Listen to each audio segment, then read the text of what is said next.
Interview a teacher with around 10 years of experience from our school to know about biodiversity and how it has changed over the years. Could you please introduce yourself? My name is Lavanya and I teach science and English. Okay, and I have overall of around 15 years of teaching experience, 10 years in the school. Can you describe what the term biodiversity means from your point of view? Biodiversity, bio means life, diversity is variety, I guess. So all the species of animals and plants living together is what is termed as biodiversity. Can you describe the biodiversity of our school since you joined? Have you observed any events which affected the biodiversity of our school? Well, yes. Many events as such, but especially I would like to talk about the plantation drive, which usually happens in the primary where small children bring saplings to speak about nature, plants, and the importance of nature, conserve the nature and sustainability. That was very impressive for me when I joined initially in the school, and many activities like we celebrate World Environment Day also, and few activities which we take care of in the classes while we are explaining this. So those activities are also included. Can you describe the biodiversity of your childhood and differentiate it from the recent years? My childhood was a very different scenario, different story when compared to what it is now, because then later we were very near to nature. When I talk about my school as such, it was like very not just buildings but a lot of greenery around. That is what I see missing in today's environment, whether it is about schools or any residential complexes. Less of nature we see because maybe of the because of the increased population and one of the reasons.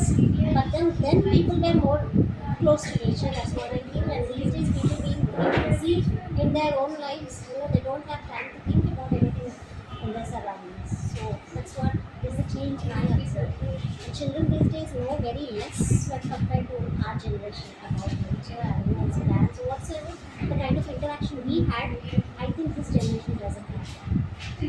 Do you visit any place regularly which has a lot of biodiversity and did you notice any changes?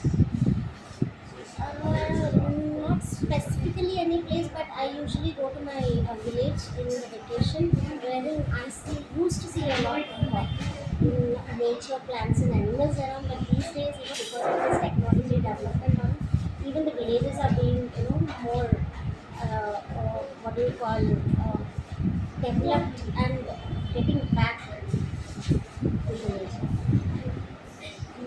Have you noticed any major efforts to conserve biodiversity in your surroundings? In my surroundings, as such in the school or Yeah, where. which you observe? Well, not much. Not much. Only people these days, because of this kind of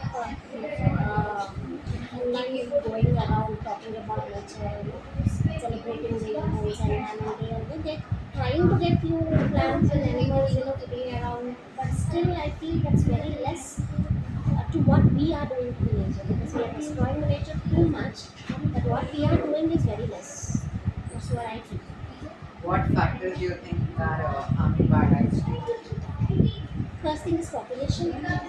Yes, because of the population, we don't have space, and we are, getting into the forests, and then encroaching their habitats, and then they are losing. I mean, all the other species of plants and animals, they are losing their habitats.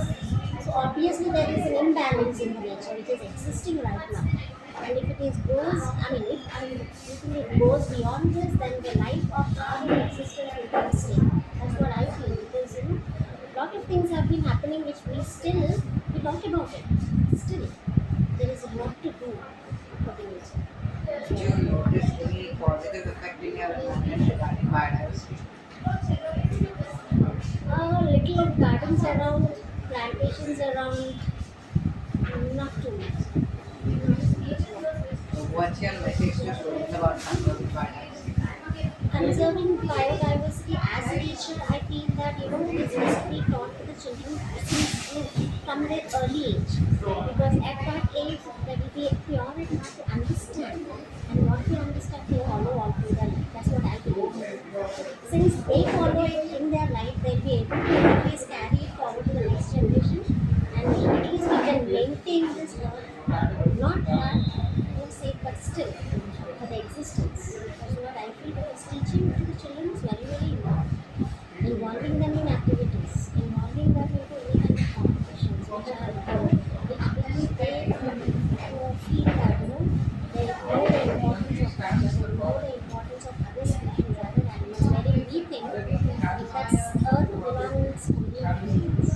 That's what kind of scenario, I mean, which has been seen all through these years, but now the change has been initiated. We should go on until then, we get back to the nature of things, because it's not only for vacation we have to be close to the nature. I think all through our life we have to be close to the nature. Do you notice any other plants or animals which have which you are not able to observe as much in your surroundings? Plants and animals, when compared to From your childhood? from my childhood, many as such, birds, maybe this, dogs and cats and different kinds of birds we used to see. This is one specific. When I was in my school, I used to have different variety of birds coming. There was a lot of trees, plants, and gardens and flowers that we don't see now because of this pollution.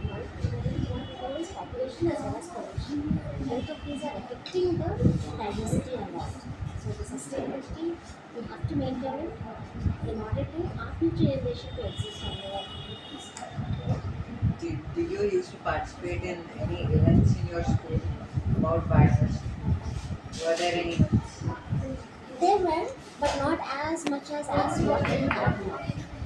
There used to be even competitions, speaking, estimating, everything. But then now whatever, for example, we have Telangana's government's Haritavaram, which has given a drastic change in the minds of the people. These days, rather than giving it, we give saplings. That's actually very, very, Followed in it's followed in school as well. That's very, very, useful. When children see that, they tend to, got it. We also have to do the importance of plants, the importance of, animals which live around that one habitat. For example, in the country, there are many plants and animals which exist on that one country. So when we're destroying a plant, we are destroying all of that other animals' habitats. So, over finished. Thank you.